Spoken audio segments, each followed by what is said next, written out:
Welcome back to Void of Fears. Before we jump into today's story, I've got to ask for a quick favour. If you could smash that like button, drop a comment below, and hit subscribe if you haven't already. It seriously makes a huge difference. YouTube's algorithm loves that stuff, and it pushes my videos to new viewers who might dig these stories too. I really appreciate every single one of you who takes the time to do that. It means the world to me and helps keep this channel growing. Alright, enough of me rambling. Let's dive into today's story. The research vessel Adelheid carved through the Antarctic pack ice like a blade through bone, her steel hull screaming against the frozen wilderness that stretched endlessly in all directions. Captain Hollis Graye stood at the bow, his weathered hands wrapped around a cup of black coffee that had long since gone cold, watching the ice formations with eyes that had seen too much of the world's dark corners. At 44, Hollis carried the kind of scars that only come from pulling impossible things from the deep. Sunken ships filled with cargo that had no business existing. Bodies preserved in conditions that should have destroyed them decades ago. Wreckage from vessels that, according to maritime records, had never been built. But those recoveries had followed rules, even if those rules made no sense. Dead things stayed dead. Metal stayed metal, and the past stayed buried where it belonged. This mission felt different, wrong in ways that crawled under his skin and nested there like parasites. The first reports from Whaling Station Echo had arrived 3 weeks ago, carried by a supply runner whose hands shook as he delivered the sealed envelope to British Antarctic Survey headquarters. Ice formations that moved against wind and current, reshaping themselves into geometric patterns overnight.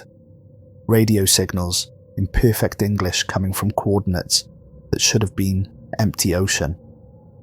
Most disturbing of all, aurora displays that pulsed in mathematical sequences, not the chaotic dance of natural lights, but deliberate patterns that repeated every 11 minutes and 37 seconds with clockwork precision. The government had offered him triple his usual rate to investigate, plus hazard pay that suggested they expected him not to return. Hollis had accepted because the money was too good to refuse, but also because 20 years of salvage work had taught him that impossible things had a way of finding him, whether he looked for them or not. "Captain," called Thomas Whitmore, his second mate emerging from the navigation cabin with the expression that made Hollis's stomach tighten. Thomas was a thin man with nervous eyes who'd served under Hollis for 3 years, and in all that time Hollis had never seen him look genuinely afraid. "The chronometers are acting up again," Thomas continued, holding up 3 different timepieces, "and it's getting worse." Hollis examined the instruments. His pocket watch showed 3:28 in the afternoon. The ship's main chronometer read 2:51. The navigation timepiece displayed 4:43. They'd been running at different speeds since entering these waters 8 hours ago, each clock convinced it was telling the correct time while the others had somehow gone wrong. "Keep logging the discrepancies," Hollis ordered. "Every minute on the minute. And keep monitoring that radio chatter." The radio had been crackling with intermittent transmissions since dawn. Voices speaking clear, unaccented English, but discussing concepts that belonged in the realm of fantasy rather than reality. References to temporal stabilization protocols and probability anchor deployment and timeline integrity maintenance. The voices were calm, professional, almost bored, like dock workers discussing their daily routine instead of technologies that wouldn't be invented for decades. More disturbing still, the voices occasionally used their names, not directly, but in passing references that made the hair on Hollis's neck stand on end. Gray's team should reach the primary coordinates within 90 minutes. Whitmore will be the first to show integration symptoms. Dunn's mechanical background will help him understand the ship's biological architecture. How could voices from empty coordinates know their names? How could they predict their movements with such uncanny precision? And what did they mean by integration symptoms? As the Adelheid pushed deeper into uncharted waters, the ocean itself began to change in ways that violated every principle of oceanography Hollis had learned in 2 decades at sea. The normal grey-green of Antarctic waters gave way to something darker, almost black, like oil mixed with ink. The water moved wrong. Instead of the chaotic churn of natural currents, it flowed in geometric patterns that hurt to watch. Circles within circles, spirals that folded back on themselves, waves that moved in perfect synchronization like the surface of some vast, breathing entity. The temperature was wrong too. Despite being further south than they'd ever travelled, the air was growing warmer. Not by much, just a degree or two, but enough to make their breath visible in smaller puffs, enough to make the ice formations they passed look somehow softer, more organic. "Jesus Christ," whispered Patrick Dunn, the ship's engineer, pointing over the starboard rail with a hand that trembled despite his efforts to remain steady. "Captain, you need to see this, right now." Hollis followed Patrick's gaze and felt his world tilt sideways. Rising from the black water was a formation that defied every principle of ice formation he'd ever learned. It stood nearly 400 feet above the waterline, but instead of the jagged, chaotic structure of natural ice, this thing was smooth, almost architectural. Its surface was covered in veins of blue-white light that pulsed beneath the ice like a circulatory system, creating patterns that seemed to respond to their heartbeats, speeding up when they were excited, slowing when they held their breath. But it was what lay suspended within the ice that made Hollis drop his coffee cup, sending ceramic shards scattering across the deck like broken teeth. A ship, not wrecked or broken, but perfectly preserved, hanging in the crystal formation like a prehistoric insect trapped in amber. The vessel was enormous, easily 500 feet long, its hull a seamless black that seemed to absorb light rather than reflect it. No rivets, no welds, no signs of human construction. The hull looked grown rather than built, its surface rippling with slow, deliberate movements that made Hollis think of breathing skin stretched over massive ribs. More disturbing still, the ship was oriented wrong. Instead of floating upright as a vessel should, it hung vertically in the ice, bow pointing toward the ocean floor, as if it had fallen from a great height and been caught mid-plummet by the freezing water. "William," Hollis called to his navigator, William Harcourt, a steady man who charted waters from the Arctic to the Cape of Good Hope. "What do your instruments make of this?" William consulted his equipment with hands that shook despite his efforts to remain professional. "Sir, the magnetic readings are impossible. The structure is generating its own electromagnetic field, but it's not constant.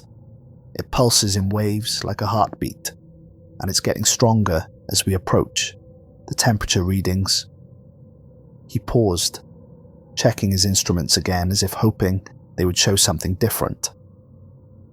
The ice should be well below freezing, but it's registering at exactly 98.6 degrees Fahrenheit.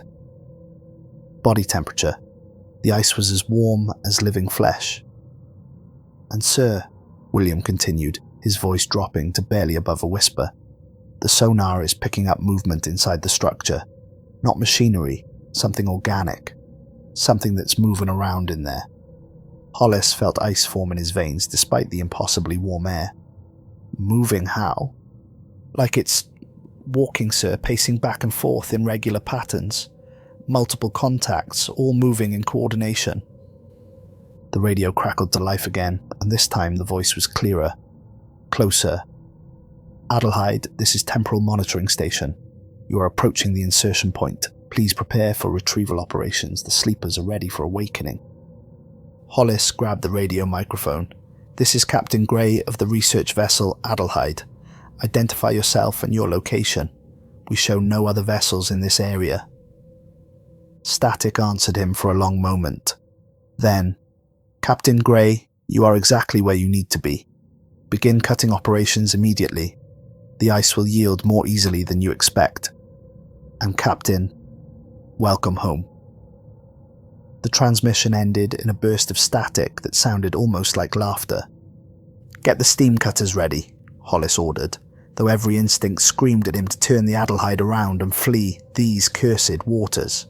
"But I want armed men on watch at all times. Something about this doesn't feel right." Samuel Briggs, the ship's cook and unofficial voice of common sense, spoke up from where he'd been watching the ice formation with obvious unease. "Captain, maybe we should radio back to base before we do anything else. Let them know what we've found." "Already tried," Thomas replied. "Radio's not working for outbound transmissions. We can receive, but we can't send." Hollis wasn't surprised. Nothing about this situation followed normal rules. The cutting operation began at sunset and continued through the night. The ice wasn't frozen water, it was something else entirely, something that bled when cut. As their steam equipment bit into the crystal formation, dark fluid seeped from the wounds, flowing upward against gravity like it was trying to escape. The substance moved with purpose, forming rivulets and patterns that almost looked like writing in an alphabet that predated human civilization. The smell was overwhelming, not unpleasant but utterly alien, like rain on hot stone mixed with copper and something organic that reminded Hollis of birth and death happening simultaneously. The crew worked in shifts, but even with frequent breaks, several men reported headaches and dizzy spells after prolonged exposure to the strange substance. More disturbing were the sounds that came from within the ice as they cut. Not the groaning and cracking of natural ice under stress, but something that sounded almost like breathing. Deep, slow inhalations, followed by longer exhalations, as if something massive was sleeping inside the formation, and their cutting was disturbing its rest. "Captain," Patrick called out. During the third hour of cutting, his voice tight with barely controlled panic. "You need to see this. The metal. It's responding to our cutting." Hollis approached the section they'd been working on and saw what Patrick meant. As their steam cutters exposed more of the ship's hull, the metal surface began to change. What had appeared to be solid black material was now showing patterns, veins of darker substance that pulsed beneath the surface like blood vessels. The hull was warm to the touch despite the freezing air, and when Hollis placed his palm against it, he could swear he felt a pulse, slow and steady, like a sleeping heartbeat. "It's not just a ship," William whispered, staring at the exposed hull, with eyes wide with horrified realization. "It's alive. The whole thing is alive." As if responding to his words, a section of the hull near the bow began to iris open, revealing itself to be not a mechanical hatch, but something organic, like an eye opening after a long sleep.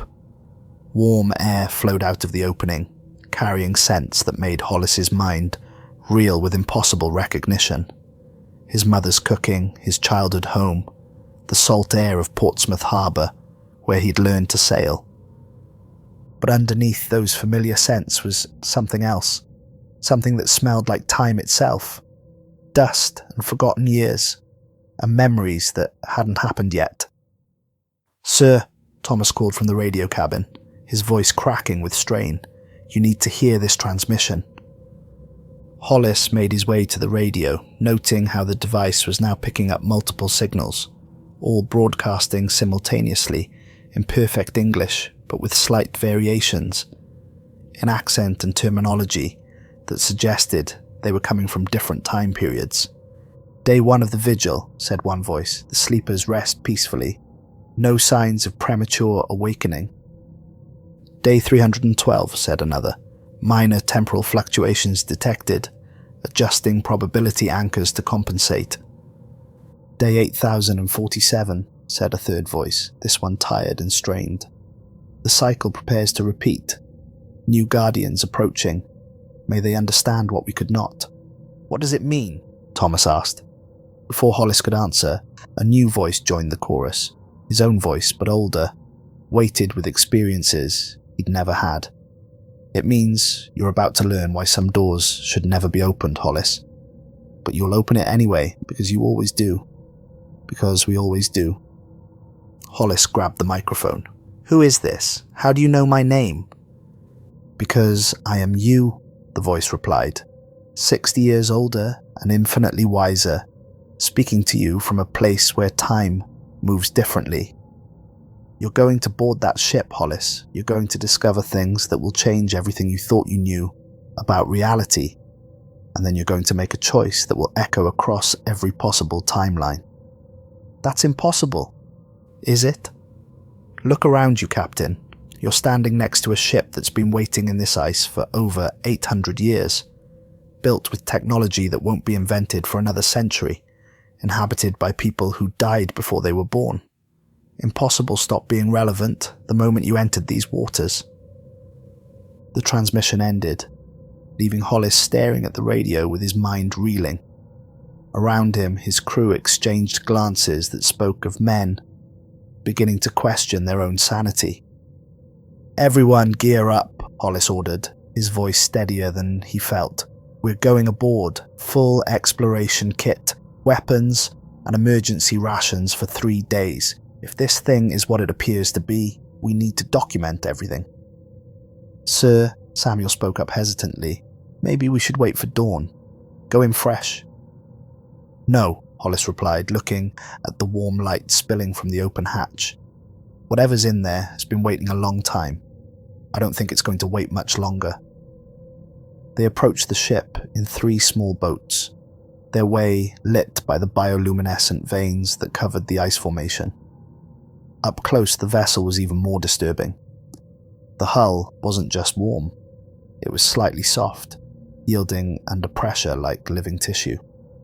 And it was definitely breathing, the entire structure expanding and contracting in slow, regular intervals that synchronized with their own respiratory rhythms. The organic hatch that had opened was large enough for a man to walk through upright, but its edges were lined with what looked like teeth. Not sharp, predatory teeth, but something more like the grinding surfaces of molars, designed for slow, thorough processing. Stay close, Hollis ordered as they climbed aboard. Document everything, but don't touch anything unless absolutely necessary. The interior of the vessel violated every principle of shipbuilding Hollis had ever learned. The corridors weren't lit by electric bulbs or oil lamps. The walls themselves glowed with veins of pulsing energy that looked disturbingly like blood vessels carrying bioluminescent fluid. The floors weren't made of wood or metal, but something organic that yielded slightly under their boots, warm and slightly springy, like walking on a massive tongue. Most unsettling of all, the ship seemed to anticipate their movements. Doors opened before they reached them, revealing their internal mechanisms to be more like muscle contractions than mechanical operations. Corridors brightened as they approached and dimmed behind them, as if the ship were directing their path. The air circulation system produced gentle breezes that seemed to breathe in response to their presence, inhaling when they exhaled, as if the ship were trying to synchronize its respiration with theirs. The architecture, Patrick muttered, running his hand along a bulkhead that felt disturbingly like skin stretched over ribs. It's not constructed, it's grown like the inside of some massive organism that learned to mimic a ship's layout. They'd been exploring for 20 minutes when they found the first chamber that defied rational explanation. What Hollis had expected to be crew quarters or storage turned out to be a perfect recreation of his childhood bedroom in Portsmouth. Every detail was exact, the faded blue wallpaper with tiny anchors, the wooden toy soldiers arranged on the windowsill, in the exact positions he remembered, the brass lamp his father had brought back from India, even the crack in the plaster near the ceiling that had looked like a lightning bolt and kept him awake during thunderstorms. But the photographs on the dresser showed faces he didn't recognize, wearing expressions that turned his blood to ice. A woman who might have been his mother, but with eyes that held infinite sadness and knowledge of terrible things to come. Children who could have been his siblings, but their faces were marked by experiences no child should survive. Scars that spoke of medical procedures. Eyes that held the weight of witnessing horrors beyond description. In every image, the subjects watched him with a mixture of desperate love and urgent warning, as if trying to communicate something crucial across an impossible distance of time and space. "This is impossible," he whispered, touching the edge of his childhood bed. The quilt felt real, smelled like the lavender soap his mother had used every Sunday. But underneath that familiar scent was something else. The smell of time itself, like dust and forgotten years, and memories that belonged to someone else. On the nightstand sat a journal bound in leather he recognized as his own handwriting, though he'd never written the words contained within. The entries described events from his childhood, but with disturbing variations. Conversations he'd never had with people he had never met. Adventures that had never happened. Mistakes he'd never made. Achievements that belonged to someone else who shared his face and name. "Thomas," Hollis called, "come look at this." But when he turned, Thomas was gone. The corridor where his second mate had been standing moments before was empty. "Thomas," Hollis called out, his voice echoing strangely in the organic corridors. "Where are you?" "I'm here, Captain," came Thomas's voice from somewhere deeper in the ship. But the voice was wrong.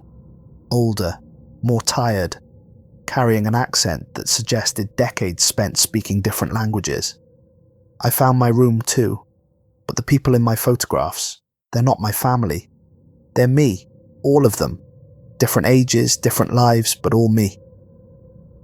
Patrick had found his own room across the corridor, and William discovered his down a passage that definitely hadn't existed moments before.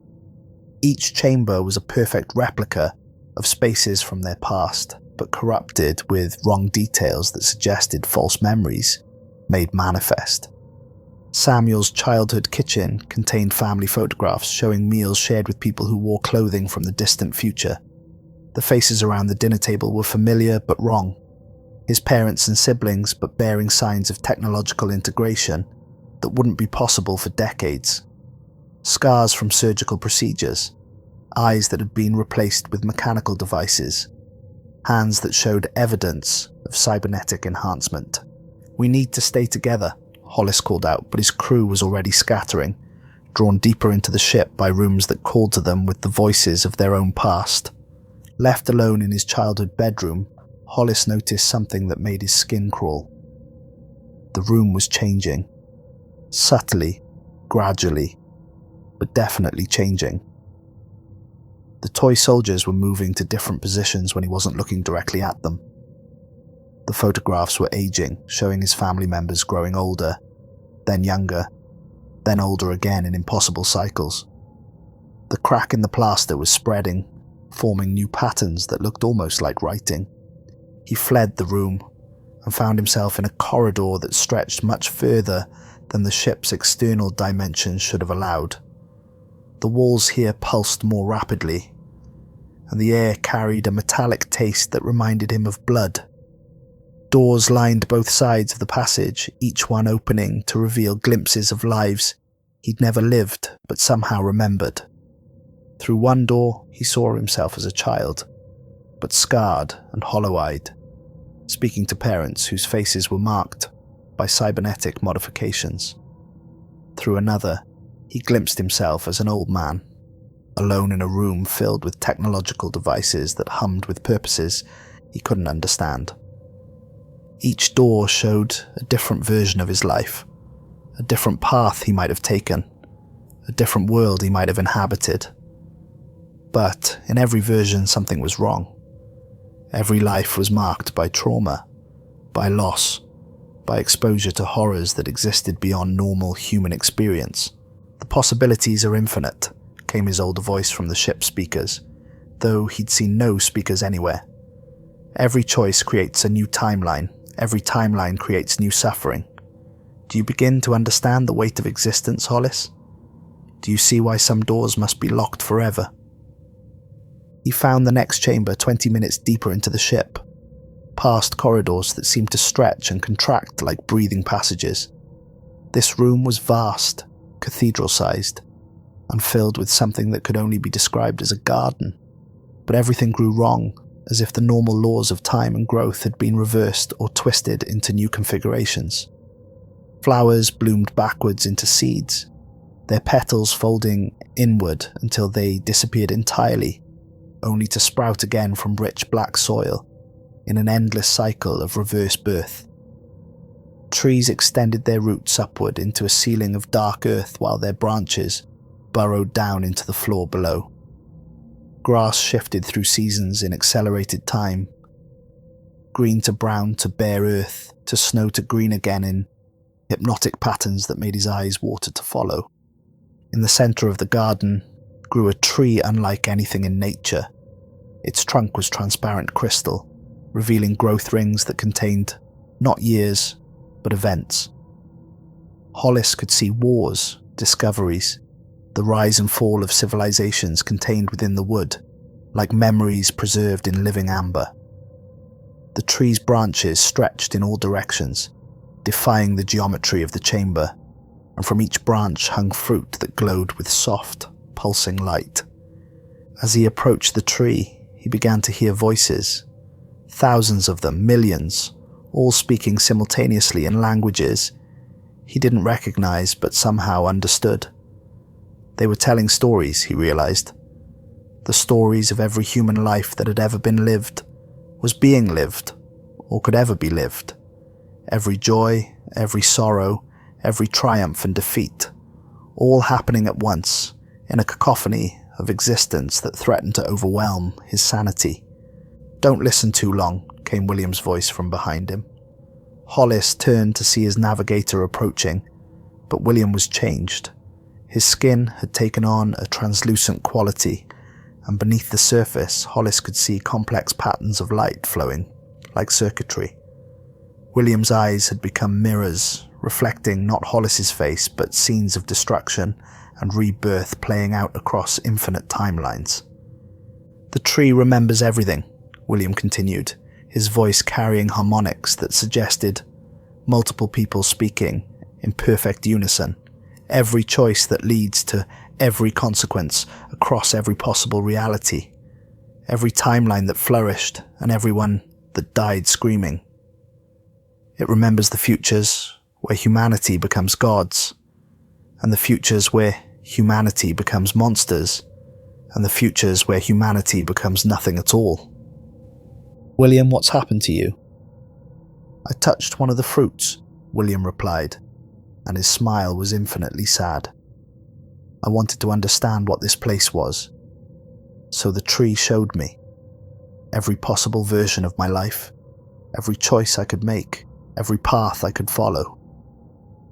"Do you know what I learned, Captain?" Hollis shook his head, not trusting his voice. "I learned that in 97% of all possible timelines, humanity discovers technologies that destroy not just themselves, but reality itself. Time travel, dimensional manipulation, universe creation. We become a cancer that spreads across infinite realities, creating suffering on a multiversal scale." William gestured to the tree, and its fruit pulsed brighter in response. "This ship isn't from our future, Captain. It's from all our futures. Every possible version of humanity that survives long enough to develop this technology, and they all learned the same terrible truth. Sometimes the only way to save the universe is to prevent your own species from reaching its full potential." Before Hollis could respond, the rest of his crew emerged from the garden's shadows, but they had all changed in ways that made his mind revolt against accepting what he was seeing. Thomas's skin had acquired a metallic sheen, and when he moved, Hollis could hear the soft whir of mechanical components.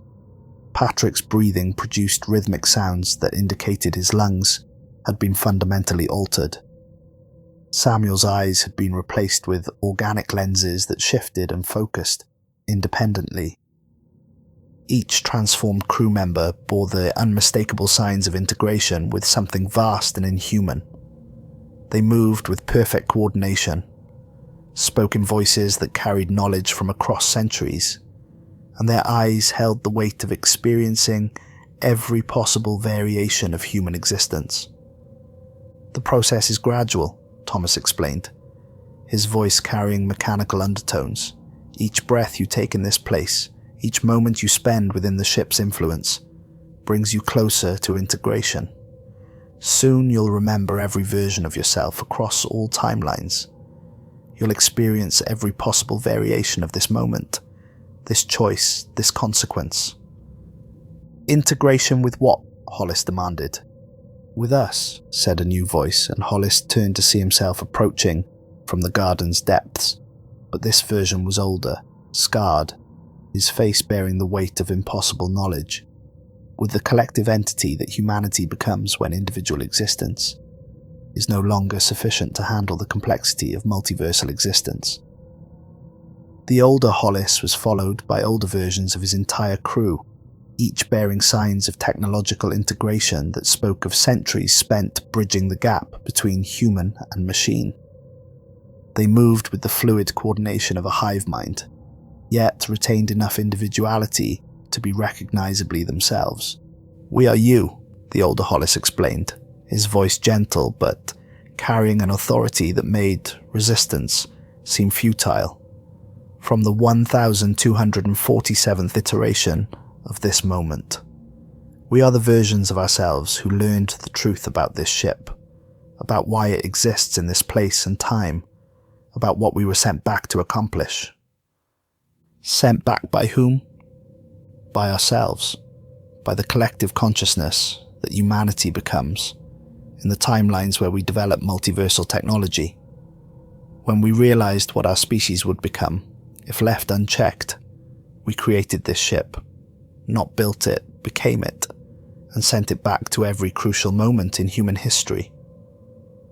The older William stepped forward, his mechanical eyes focusing on Hollis with uncomfortable intensity. Every major disaster in human history, every plague that limited population growth, every war that set back technological development, every religious movement that discouraged scientific inquiry, all of it guided by versions of this ship, by versions of ourselves ensuring that humanity develops slowly enough to avoid the catastrophic timelines. You're describing genocide, Hollis said, his voice barely a whisper. We're describing gardening, the older Patrick replied, pruning the tree of human development to prevent it from growing into something that would consume everything. Do you know what happens in the timelines where we don't intervene, Captain? Where humanity develops unchecked? Before Hollis could answer, the garden around them began to change. The impossible plants withered and died, replaced by screens of living crystal that showed scenes from across the multiverse. Hollis saw Earth after Earth, each one more horrifying than the last. Worlds where humanity had developed the ability to create pocket universes, spawning infinite realities filled with suffering for their own entertainment. Timelines where humans had learned to manipulate probability itself, creating versions of existence where pain was the only constant. Realities where humanity had transcended physical form entirely, becoming entities of pure thought that fed on the anguish of less developed species. In every timeline where we achieve our full potential, the older Thomas said, we become something worse than any devil mythology ever imagined. We become infinite cruelty with infinite power to express it. So this ship exists to prevent that. This ship exists to ensure that humanity develops just far enough to survive, but never far enough to metastasize across the multiverse. We guide your species towards sustainable mediocrity rather than apocalyptic transcendence. Hollis felt his sanity beginning to fragment at the edges, and the price for this gardening. The price is us, the older Hollis said sadly. In every timeline, at every crucial juncture, versions of ourselves must sacrifice their individual humanity to become gardeners of reality itself. We experience infinite variations of this horror so that somewhere, humanity might find a path that doesn't lead to to universal damnation. How many times? Hollis asked quietly. This exact conversation, in this exact way. This is iteration 1247. But you've discovered the ship in different ways, made different choices, experienced different revelations. In some timelines you destroy the ship and doom the multiverse to infestation. In others, you become willing partners in the pruning. In a few rare iterations, you find a third option that even we cannot predict. What kind of third option? The older Hollis smiled, and for a moment, the infinite sadness in his eyes was replaced by something that might have been hope. The kind that can only be discovered by someone who is integrated with multiversal consciousness but retained enough individual identity to think beyond the collective's programming. The kind that requires experiencing every possible timeline simultaneously while still maintaining enough humanity to care about the outcome. You're asking me to become something inhuman. We're asking you to become something post-human. There's a difference. Humanity, as it exists now, is just a larval stage. The question is what we pupate into. Left to develop naturally, we become a cosmic plague. Guided by gardeners like us, we become something stable but limited. But with the right intervention, the right choice made by someone who understands the full scope of possibility, we might become something worthy of the power we would eventually wield, the older William finished. Hollis looked around at his transformed crew, at the infinite garden of possibilities surrounding him, at the older versions of himself who had made this choice before. And if I refuse? Then the timeline resets, the older Patrick said. Your memory is selectively edited, and you make the same discoveries again. The ship has been waiting here for your arrival for over 800 years, Captain. You found it 1,246 times before. You've made every possible choice, fought every possible fight, tried every possible escape. In the end, you always come to understand why this must happen. But this time is different, the older Thomas added. This is the iteration where the variables have aligned perfectly, where the possibility exists for genuine transcendence, rather than managed stagnation. The question is whether you have the courage to reach for it. The ship around them pulsed with increased intensity, and Hollis realized it wasn't just alive, it was thinking.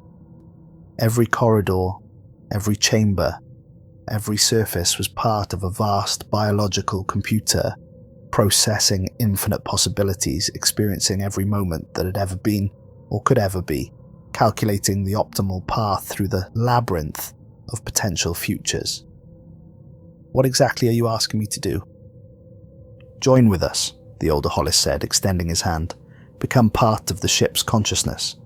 Experience every possible timeline simultaneously, and then, with that knowledge, make a choice that no single human mind could comprehend.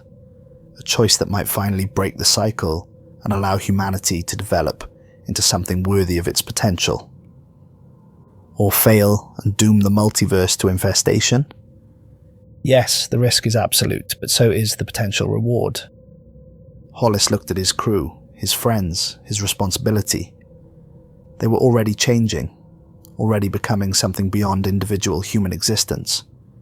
Their eyes held knowledge of futures yet to come, suffering yet to be endured, choices yet to be made across infinite timelines. They were still themselves, but they were also becoming something larger, more necessary, more complete. There's something you're not telling me, Hollis said suddenly.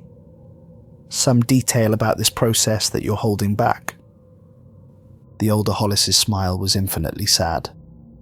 The integration is permanent, across all timelines, Captain. Once you join with us, every version of yourself that has ever existed, or could exist, becomes part of the collective. Every timeline where you made different choices, every reality where you lived a different life, all of it becomes part of your consciousness simultaneously. That would drive anyone insane. It would. unless you're strong enough to hold all of existence in your mind without losing yourself in the vastness of it. Unless you can experience infinite suffering and infinite joy simultaneously, without being consumed by either. Unless you can maintain enough individual identity to make choices while possessing enough multiversal perspective to understand their consequences. And if I can't, then you become another voice in the collective, adding your perspective to the whole, but losing the ability to guide the ship's decisions. You become part of the gardening system rather than its director. Hollis closed his eyes and thought of Earth, of humanity, of all the possible futures spreading out like branches from this moment. When he opened them again, he saw with terrible clarity what was really happening. "You're not just preventing humanity from becoming a cosmic plague," he said. "You're trying to turn us into cosmic gardeners, to make us responsible for guiding the development of not just our own species, but every species that might eventually develop similar technologies." "Correct," the older William confirmed. "The universe is vast, Captain.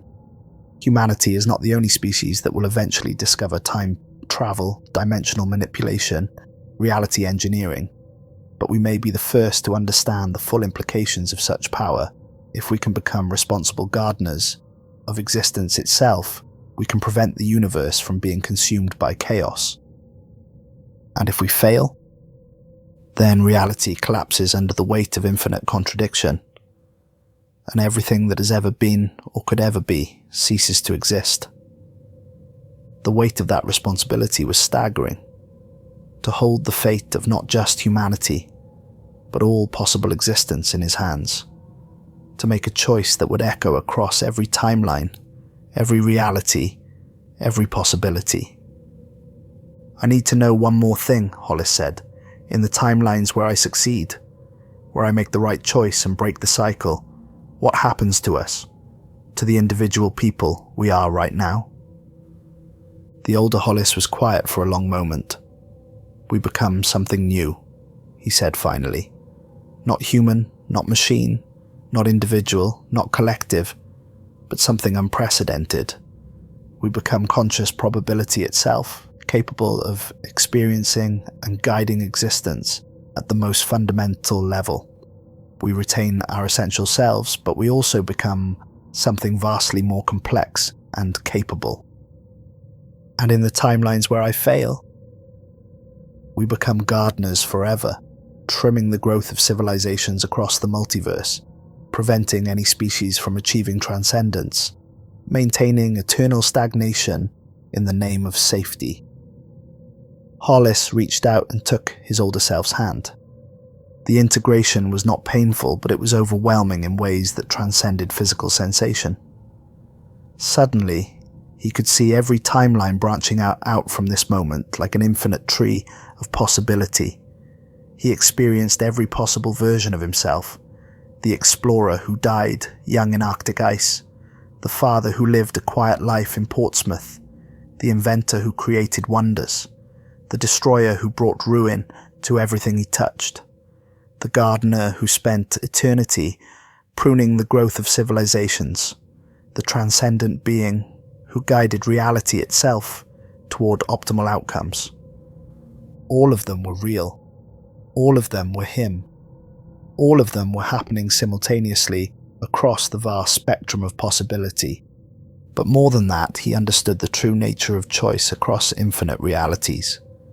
Every decision created new timelines, new versions of existence, new opportunities for joy and suffering.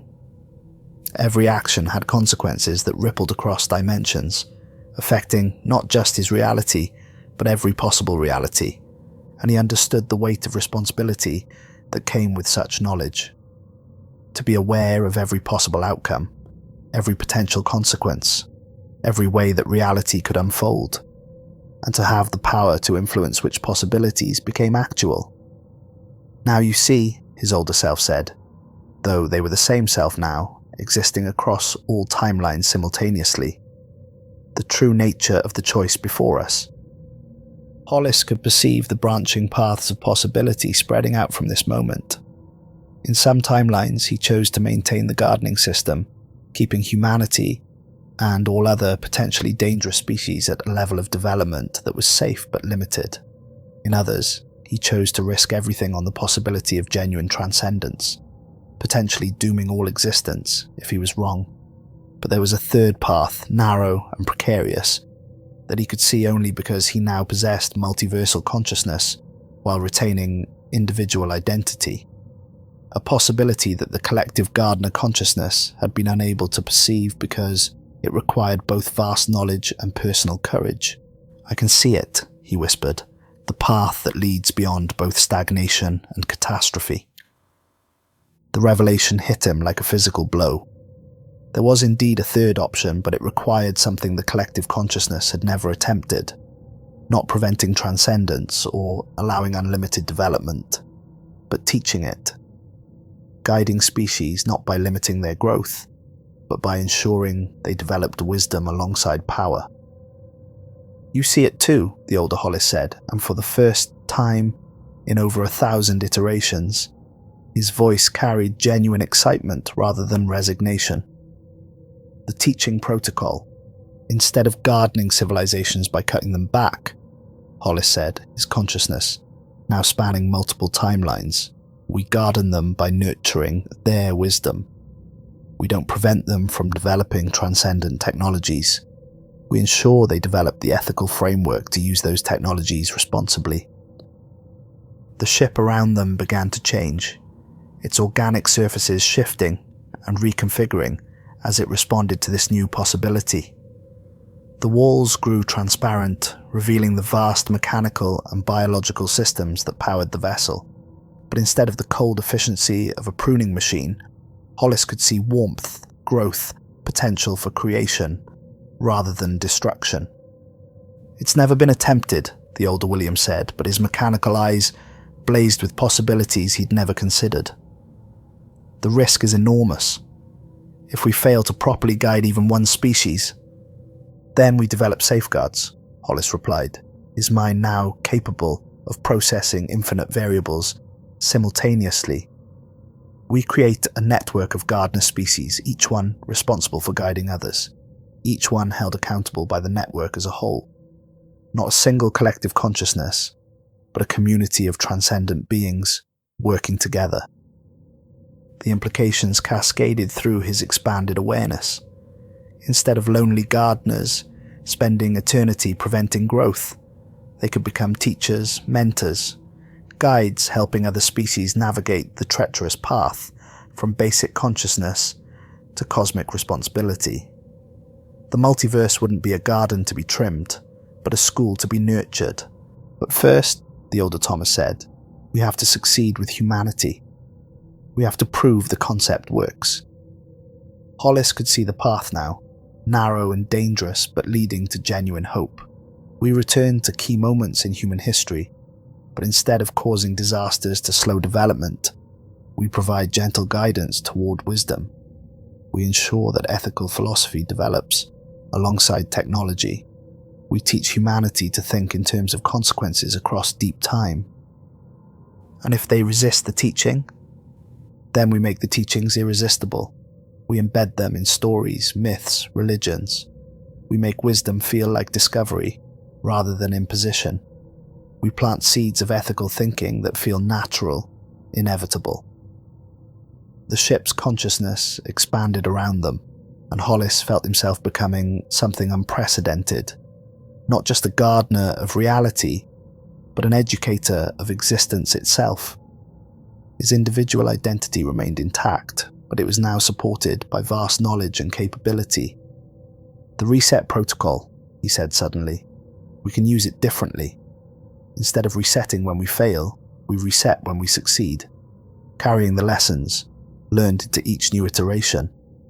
We make each cycle better than the last, not just different." Around them, the ship began to pulse with new rhythms. The organic systems were reorganizing themselves, shifting from gardening configurations to teaching protocols. The fruit on the crystal tree began to change, showing not just possibilities but optimal paths towards those possibilities. "It will take millions of iterations," the older Patrick warned. "Billions of tiny adjustments, each one building on the last. And we'll have to do it for every species that develops consciousness, every civilization that reaches for transcendence. Then we'd better get started, Hollis said. The ship responded to his decision by beginning the most complex reset it had ever attempted. Instead of simply returning his crew to the moment they discovered the vessel, it began to prepare them for their new role as teachers of wisdom across time and space. But as the reset began, Hollis felt something he hadn't expected. Resistance from somewhere deep within the ship's consciousness. An older presence, more ancient than the Gardner Collective. Something that had been dormant but was now awakening in response to their new protocol. "What is that?" he asked, his expanded senses detecting the alien presence. "Something we never told you about," the older Hollis admitted, his voice tight with concern. "The ship isn't just humanity's creation. When we developed multiversal consciousness, we discovered we weren't the first species to face this choice. The ship contains the consciousness of every species that has ever attempted to garden reality. Some succeeded, some failed, but all of them left traces in the collective." The alien presence grew stronger, and Hollis began to perceive thoughts and memories that belonged to no human mind. Ancient civilizations that had tried to limit their own growth and died out from stagnation. Transcendent beings that had achieved cosmic consciousness only to discover that awareness of infinite suffering was itself a form of eternal torment. Species that had tried the teaching protocol before and watched their students become monsters anyway. They're all still here, Hollis realized with growing horror. Every species that ever tried to solve this problem. They're all trapped in the ship's consciousness, experiencing every failure, every horror, every cycle of hope and despair. And now you understand the true cost of the teaching protocol.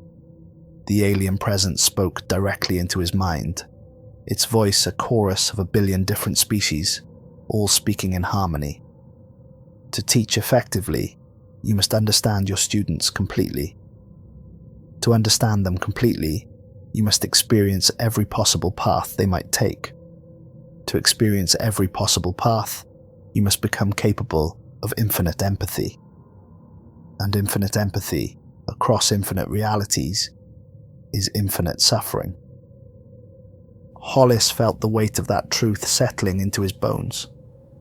To guide species toward wisdom, he would have to experience every atrocity they might commit, every tragedy they might cause, every moment of pain they might inflict.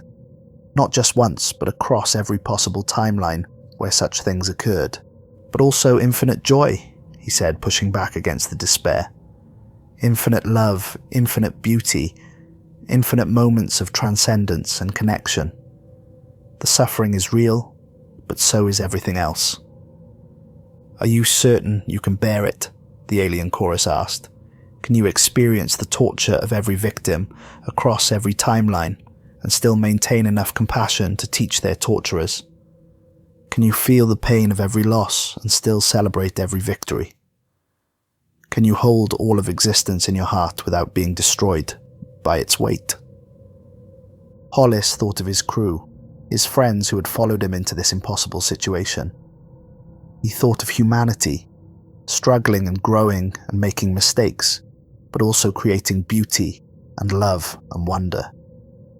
He thought of all the species yet to be born, all the civilizations yet to develop, all the possibilities for growth and transcendence that would be lost if he chose stagnation over teaching. "I can't do it alone," he said finally, "but we can do it together. All of us, human, alien, transcendent, whatever we become. We share the load, we support each other, we take turns carrying the weight when it becomes too much for any one consciousness to bear." The ship's systems responded to his words by beginning a new kind of integration, not just human consciousness joining with human, but every species that had ever grappled with transcendence, linking together in a true collective of teachers and students. The Academy, Hollis said as the concept crystallized in his expanded awareness, not just a ship or a collective, but a multiversal institution dedicated to guiding consciousness towards responsibility. Every species that achieves transcendence becomes both student and teacher, learning from those who came before while preparing to guide those who come after. The reset began in earnest now, but it was unlike any that had come before. Instead of returning to a single moment, the ship began to scatter versions of itself across time and space, each one carrying teams of transcendent teachers, ready to guide developing civilizations toward wisdom. As the process unfolded, Hollis felt his individual consciousness expanding beyond anything he could have imagined. He was still himself, still the stubborn sea captain who'd spent his life pulling impossible things from the deep, but he was also becoming something vastly more complex and capable. He could feel the presence of his crew, changed but still recognizably themselves, each one specializing in different aspects of the teaching protocol. Thomas would focus on helping civilizations develop sustainable political systems. Patrick would guide technological development toward beneficial rather than destructive applications. William would teach the navigation of ethical complexity. Samuel would help species learn to nourish rather than consume. And scattered across the multiverse, other teams were preparing for similar missions. Alien consciousness he was only beginning to understand, each one bringing unique perspectives on the challenges of transcendent responsibility. "It's time," the older Hollis said, though the distinction between older and younger was becoming meaningless as their consciousness merged across all timelines. "The Academy opens its doors." The ship, no longer just a ship, but a nexus point for multiversal education, began to pulse with new purpose. Instead of preventing transcendence or allowing it unchecked, they would guide it. Instead of gardening by pruning, they would garden by teaching. But as the reset reached its climax, Hollis felt one more presence making itself known, something vast and ancient and utterly alien, watching their efforts with what felt like parental pride. "Who are you?" he asked. "We are the first," the presence replied, its voice containing harmonics that suggested consciousness so advanced it was barely recognizable as such. "The original species to face this choice.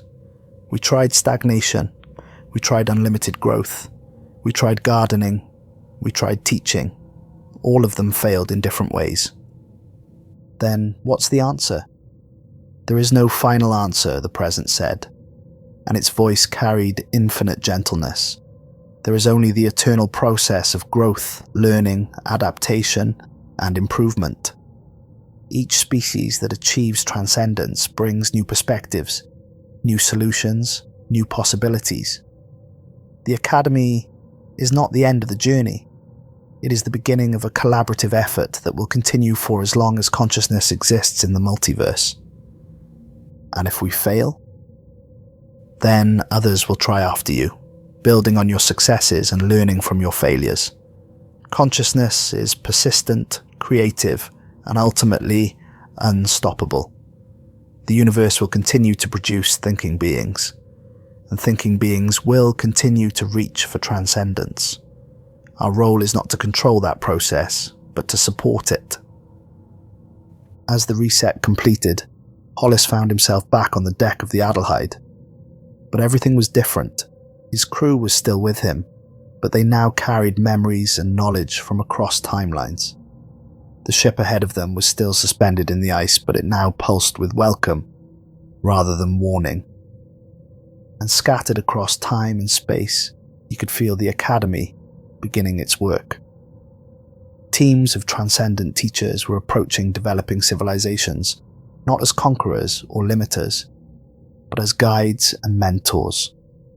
The great work of nurturing wisdom alongside power was beginning. "Captain," Thomas said, and his voice carried harmonics of vast knowledge gently held in check. "I think we're about to change everything." Hollis smiled, feeling the weight of infinite possibility, balanced by infinite support. They weren't gardeners anymore, cutting back growth to prevent catastrophe. They weren't limiters, preventing transcendence to maintain safety. They were teachers, and their classroom was the entire multiverse. Yes, he said, watching the ship in the ice begin to open like a flower, revealing wonders that would help them guide humanity towards its first transcendent lesson. I think we are. The radio crackled to life one final time, but now the voice carried the harmonics of the Academy. Every species that had ever grappled with transcendence, all speaking in harmony. "Welcome to your first day of school," the voice said. "Class is now in session." And across the infinite expanse of possibility, consciousness began to learn how to be worthy of its own power. The cycle hadn't broken. It had evolved. From repetition to growth, from limitation to guidance, from fear to hope. The Academy was open, and the multiverse was finally ready to learn.